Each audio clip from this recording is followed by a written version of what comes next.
Hi friend, एक बार फिर से आप सभी लोगों का वाईआरएस क्लास में बहुत बहुत स्वागत है। दोस्तों, हम पढ़ रहे हैं क्लास 9, 10, 11, 12 विषय हिंदी में जितने भी बहुविकल्पी के महत्वपूर्ण प्रश्न हैं जो हर एग्जाम में 10 नंबर के लिए आपसे पूछे जाते हैं।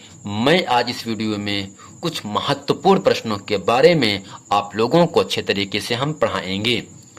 दोस्तों, प्रश्न नंबर 1 आपके सामने कह रहा है, भक्ति काल की समय सीमा है। ऑप्शन पहला है 1350 से 1700 ईस्वी तक, दूसरा है 1350 से 1650 ईस्वी तक, तीसरा है 1300 ईस्वी से 1650 ईस्वी तक, जबकि चौथा ऑप्शन है 1300 से लेकर 1700 ईस्वी तक। तो दोस्तों, आपको याद रखना है भक्ति काल की जो समय सीमा है वो ऑप्शन नंबर आपका दूसरा अर्थात 1350 से लेकर के 1650 ईस्वी तक है। दोस्तों, प्रश्न नंबर दूसरा आपके सामने कह रहा है, ज्ञानाश्रय शाखा के प्रमुख कवि हैं। ऑप्शन पहला है कबीर, दूसरा है जायसी, तीसरा है सूरदास, चौथा है तुलसीदास। तो दोस्तों, ज्ञानाश्रय शाखा के प्रमुख कवि कौन से हैं? जो कि इन चारों ऑप्शन में ऑप्शन नंबर आपका पहला सही है, कबीर। यानी दोस्तों, ज्ञानाश्रय शाखा के प्रमुख कवि कबीर जी हैं।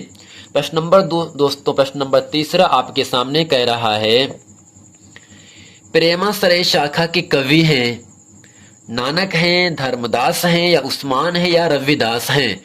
तो दोस्तों, आपको याद रखना है, जब ज्ञानाश्रय कहे तो आपके कबीर प्रमुख कवि हैं। अगर प्रेमाश्रय शाखा कह रहा है तब उसके प्रमुख कवि उस्मान जी हैं।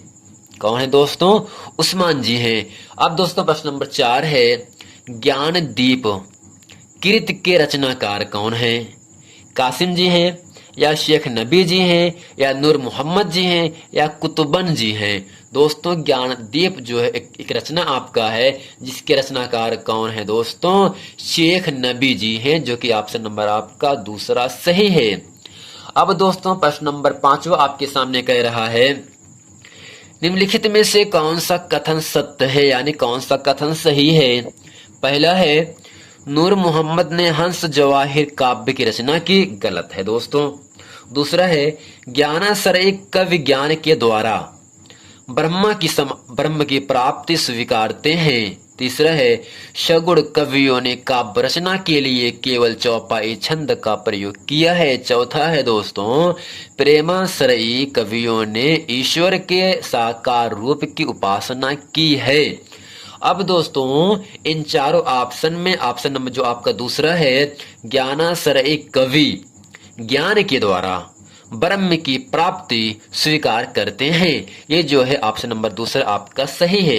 अब दोस्तों, प्रश्न नंबर 6 आपके सामने कह रहा है, प्रश्न नंबर दोस्तों 6 आपके सामने कह रहा है, ज्ञानाश्रय शाखा के कवि नहीं है। ज्ञानाश्रय शाखा कवि नहीं, जैसा कि इसके पहले मैंने प्रश्न नंबर दूसरा ज्ञानाश्रय शाखा कवि हैं कौन है? कबीर दास जी थे, लेकिन अब कह रहे हैं कौन नहीं है। पहला ऑप्शन है मकूल दास, दूसरा है रैदास, तीसरा है दादू दयाल, चौथा है नाभा दास। तो दोस्तों, ज्ञानाश्रय शाखा के कवि नहीं है, जो कि इन चारों ऑप्शन में ऑप्शन नंबर आपका चौथा अर्थात नाभा दास ज्ञानाश्रय शाखा के कवि नहीं, जबकि रैदास जी हैं, दादू दयाल जी हैं और मल्लुक दास, ये जो तीनों हैं ये ज्ञानाश्रय शाखा के कवि हैं, जबकि नाभा दास ज्ञानाश्रय शाखा के कवि नहीं हैं। दोस्तों, अब प्रश्न नंबर 7वां आपके सामने है, मृगावती काव्य के रचनाकार हैं। ऑप्शन पहला जायसी, दूसरा है मंझन, तीसरा है कुतुबन, चौथा है कासिम। दोस्तों, आपको याद रखना है मृगावती काव्य के रचनाकार कौन है? जो कि इन चारों ऑप्शन में ऑप्शन नंबर आपका तीसरा सही है, कुतुबन। यानी दोस्तों, कुतुबन ने मृगावती काव्य की रचना की। अब दोस्तों, प्रश्न नंबर 8वां आपके सामने कह रहा है, किस शाखा के कवियों ने प्रेम को ईश्वर प्राप्ति का आधार बनाया? किस शाखा के कवियों ने प्रेम को ईश्वर की प्राप्ति का आधार बनाया है? तो ऑप्शन पहला है संत काव्यधारा ने, राम भक्त काव्यधारा ने, तीसरा है सूफी काव्यधारा ने, चौथा है कृष्ण भक्ति काव्यधारा ने। तो दोस्तों आपको याद रखना है,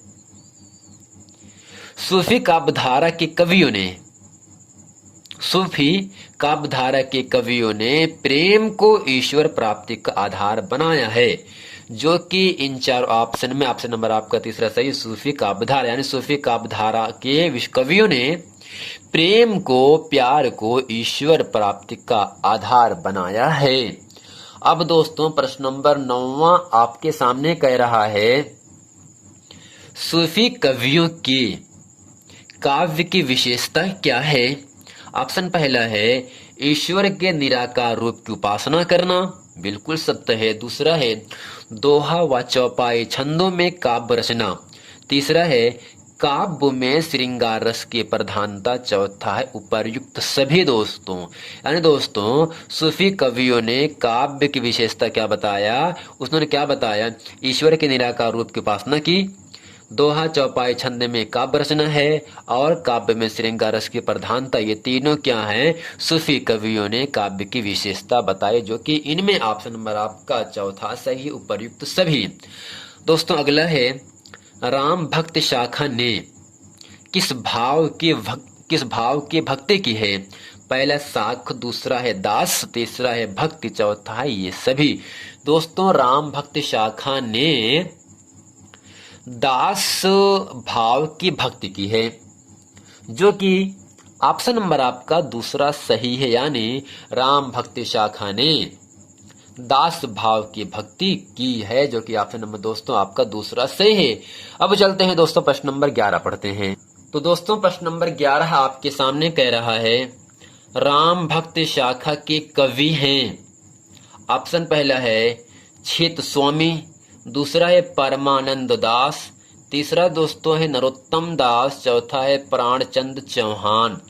दोस्तों राम भक्ति शाखा के कवि हैं इन चारों ऑप्शन में ऑप्शन नंबर आपका चौथा प्राणचंद चौहान, यानी जो प्राणचंद चौहान जी हैं ये राम भक्ति शाखा के कवि हैं।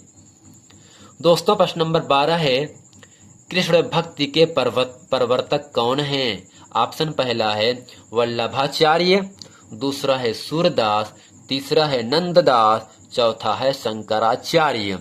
दोस्तों आपको याद रखना है कृष्ण भक्ति के प्रवर्तक कौन माने जाते हैं, कौन है दोस्तों, तो इसका जो सही ऑप्शन है ऑप्शन नंबर आपका पहला वल्लभाचार्य, यानी जो वल्लभाचार्य जी हैं ये कृष्ण भक्ति के प्रवर्तक हैं, जो कि ऑप्शन नंबर आपका पहला सही है। अब दोस्तों प्रश्न नंबर 13 आपके सामने कह रहा है, सूर सागर में पदों की संख्या कितनी मानी गई है। सूर सागर में पदों की संख्या कितनी मानी गई दोस्तों, तो पहला है 1.25 लाख, दूसरा है 10,000, तीसरा है 1 लाख, चौथा दोस्तों है 11,000। दोस्तों आपको याद रखना है सूर सागर में पदों की संख्या 1.25 लाख है, जो कि ऑप्शन नंबर आपका पहला सही है। प्रश्न नंबर 14 है कृष्ण भक्त कवियों ने किस भाव से उनकी उपासना की है। ऑप्शन पहला है माधुर्य, दूसरा है वात्सल्य, तीसरा है दास, चौथा है ये सभी। तो दोस्तों आपको याद रखना है कृष्ण भक्त कवियों ने ये सभी अर्थात माधुर्य, वात्सल्य, दास भाव से उनकी उपासना की है, जो कि ऑप्शन नंबर आपका चौथा सही है ये सभी। अब दोस्तों प्रश्न नंबर 15 आपके सामने है, अष्टछाप के कवि नहीं हैं। दोस्तों अष्टछाप के कवि कुंभदास हैं, चतुर्भुजदास हैं, नाभादास हैं और परमानंद दास हैं। दोस्तों इन चारों ऑप्शन में ऑप्शन नंबर आपका तीसरा अर्थात नाभादास जो हैं ये अष्टछाप के कवि नहीं हैं, जबकि कुंभनदास, चतुर्भुजदास और परमानंद दास जो तीनों हैं का, खा और घा, ये तीनों जो कवि हैं अष्टछाप के कवि हैं, जबकि नाभादास अष्टछाप के कवि नहीं हैं, जो कि ऑप्शन नंबर आपका तीसरा सही है।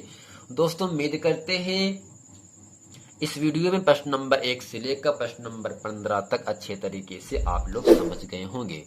दोस्तों यदि वीडियो आप लोगों को पसंद, वीडियो को लाइक, सब्सक्राइब और शेयर करना ना भूलें। मिलते हैं दोस्तों नेक्स्ट वीडियो में, तब तक के लिए थैंक यू।